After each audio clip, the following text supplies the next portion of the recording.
Hello guys, কেমন আছেন সবাই? আশা করি যে যেখানে আছেন সবাই ভালো আছেন। আমি আল্লাহর রহমতে ভালো।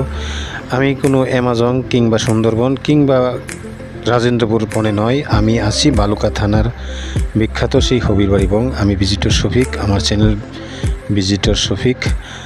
সবাইকে অনুরোধ করছি, যারা আমার চ্যানেলটি এখনও সাবস্ক্রাইব করেনি দয়া করে সাবস্ক্রাইব করুন, কমেন্ট করুন এবং লাইক দিন, যাতে করে আমার চ্যানেলটি করতে পারি।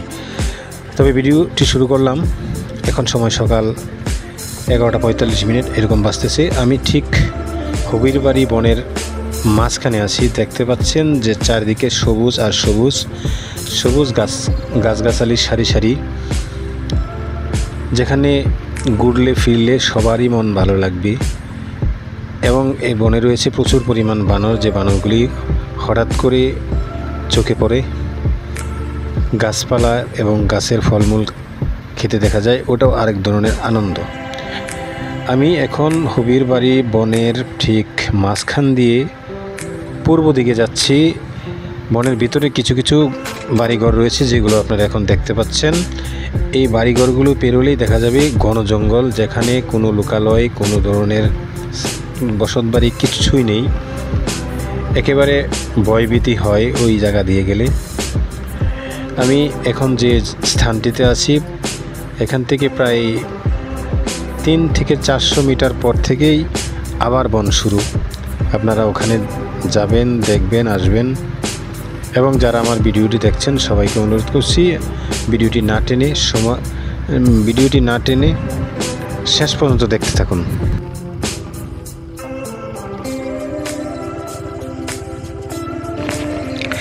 আমার বেশিরভাগ ভিডিওগুলি বন জঙ্গলের মধ্যে।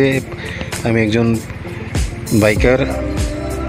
বন জঙ্গল, প্রকৃতি, পাহাড় ইত্যাদি আমার কাছে খুবই ভালো লাগে। আশা করি আপনারা, আমার দর্শক যারা আছেন, আমাকে ভালোবাসেন, আমার চ্যানেলটিকে ভালোবাসেন, তারা আমার ভিডিওগুলি দেখবেন এবং এই সমস্ত এলাকায় আসবেন।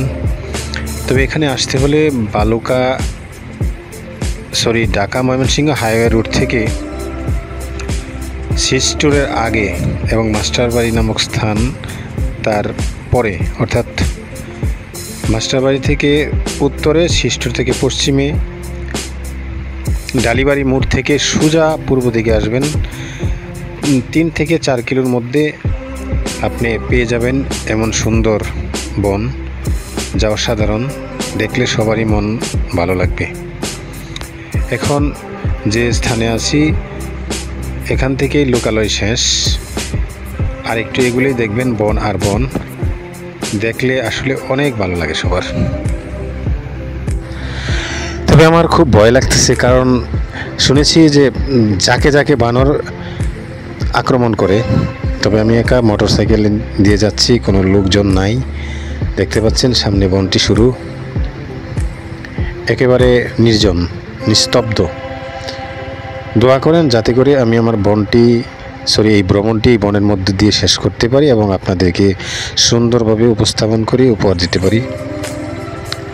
যা হোক, সবাই আমার সাথে থাকুন, সঙ্গে থাকুন। দেখেন কত সুন্দর সিনারি। একটি ভ্যান পেলাম, যে ভ্যানটি জঙ্গলের মধ্য দিক থেকে এদিকে আসছে। কিছুটা সাহস সঞ্চার হলো আমার মনের মধ্যে। এখানে রয়েছে ধানের জমি। শুনেছি ধানের মৌসুমে বানর ধানের ফসল খেয়ে ফেলে। এখানকার লোকজনে নেট জাল দিয়ে, বেড়া দিয়ে ফসল রক্ষা করে। আমার আরেক ভিডিওতে হয়তো আমি কিভাবে বানর থেকে ফসল রক্ষা করা যায় ওরকম ফসলি মাঠ দেখাবো ইনশাল্লাহ। এখন দেখুন, ঠিক বনের মাঝখানে আছি আমি। যাব এই বনটার শেষ কোথায় তা দেখতে এবং আপনাদের দেখাতে।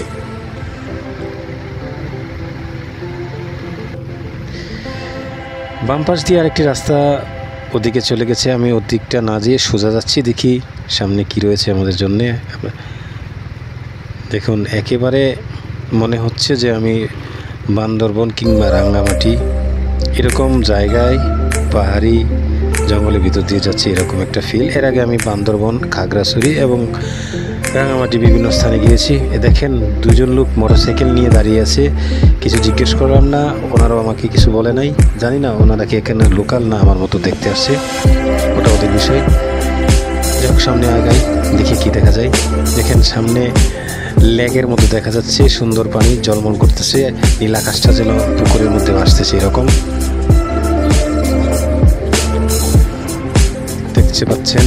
যে আমি বারবার দেখাতে চেষ্টা করতেছি, আবার রাস্তাটি একেবারে কাঁচা, ঠিকমতো ভালোভাবে না তাকালে হয়তো দুর্ঘটনা ঘটে যেতে পারে, সেজন্য আমি আপনাদেরকে দেখানোর চেষ্টা করছি। আমার হেলমেট মাউন্টে আমার ক্যামেরাটি আটকানো, এদিক সেদিক তাকানো বেশি সম্ভব হচ্ছে না। মনে হয় বনের শেষ এখানেই, শেষে আমাদের জন্য রয়েছে একটি গরু যেখানে ঘাস খাচ্ছে এবং আপনাদেরকে স্বাগত জানাচ্ছে। দেখেন ফসলি মাঠ আর মাঠ। তবে আমি আমার ভিডিওটি আর দীর্ঘায়িত করছি না, মনে হচ্ছে এখানে শেষ, সেহেতু আমি সবার সুস্বাস্থ্য কামনা করে আমার পরবর্তী ভিডিও দেখার আমন্ত্রণ জানিয়ে এখানে আমি আমার ভিডিওটি শেষ করছি। সবাই ভালো থাকুন, সুস্থ থাকুন। তবে সবাইকে অনুরোধ করছি, ভিজিটর শফিক নামে আমার ইউটিউব চ্যানেল এবং ফেসবুক চ্যানেল সবাই সাবস্ক্রাইব করবেন।